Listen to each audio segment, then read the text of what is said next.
Hi எல்லாரும் எப்படி இருக்கீங்க? Welcome to Charan feast vlog channel. Channel first time பார்க்குறீங்களா? மறக்காம சப்ஸ்கிரைப் பண்ணிக்கோங்க.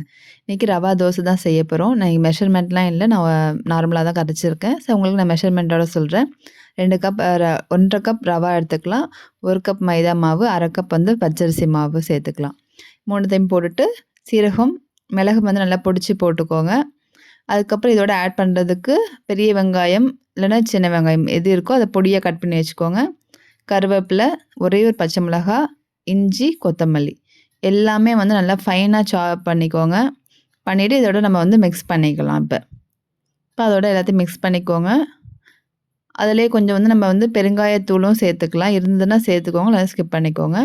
இது தேவையான அளவு உப்பு போட்டுக்கோங்க. உப்பு போட்டுட்டு இப்போ பாருங்கள், தண்ணி நம்ம தாராளமாக ஊற்றிக்கலாம்.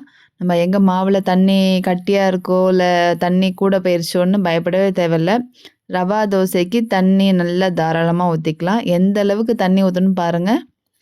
தண்ணி நல்லா அப்படி இருந்தால் தான் ரவா தோசை நம்ம ஊற்றுறப்ப பேப்பர் ரோஸ்ட் மாதிரி நல்லா சூப்பராக வரும் கல்லில். ஸோ கல் நல்லா பெருசாக இருந்துச்சுன்னா நம்ம ஊற்றுறப்ப இன்னும் நல்லாவே இருக்கும். ஸோ நம்மள்ட்ட இருக்கிற கல்லை வச்சு எப்படி பேப்பர் மாதிரி ரோஸ்ட்டாக ஊற்றலான்னு பார்க்கலாம். ஸோ மாவு ரெடி பண்ணியாச்சு. அடுத்து கல் அடுப்பில் வச்சுக்கோங்க. கல் நல்லா சூடாக காஞ்சிச்சு. ஸோ வந்து லைட்டாக ஒரு தண்ணியை தெளிச்சிட்டு அப்படியே எண்ணெயை வச்சு கட்டையை வச்சு தேய்ச்சாச்சு. இப்போ நல்லா அந்த தோசை வந்து அடியில் வந்து ரவாவாக நிற்கும். ஸோ வந்து நம்ம ஊற்றுறப்ப நல்லா ஒரு கலக்குன்னு கலக்கி விட்டுட்டு அப்படியே எடுத்து அப்படியே சுற்றி முதல்ல ஊற்றி அப்புறமா அந்த கேப்பெல்லாம் லைட்டாக ஃபில் பண்ணுங்கள். அவ்வளோதான். ஃபுல்லாக அப்படி ஊற்றக்கூடாது. இப்போ ஊற்றுனதுக்கப்புறம் நம்ம உடனே எண்ணெய் ஊற்றிடாதீங்க.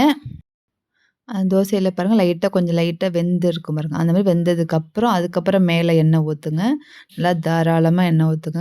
எண்ணெய் ஊற்றிட்டு நல்லா தோசை கரண்டி வச்சு அதை நல்லா இப்படி ஸ்ப்ரெட் பண்ணி விட்ருங்க. ஸ்ப்ரெட் பண்ணி விட்டுட்டு அதுக்கப்புறமா நல்லா மொறுன்னு நல்லா ரோஸ்ட் ஆகட்டும்.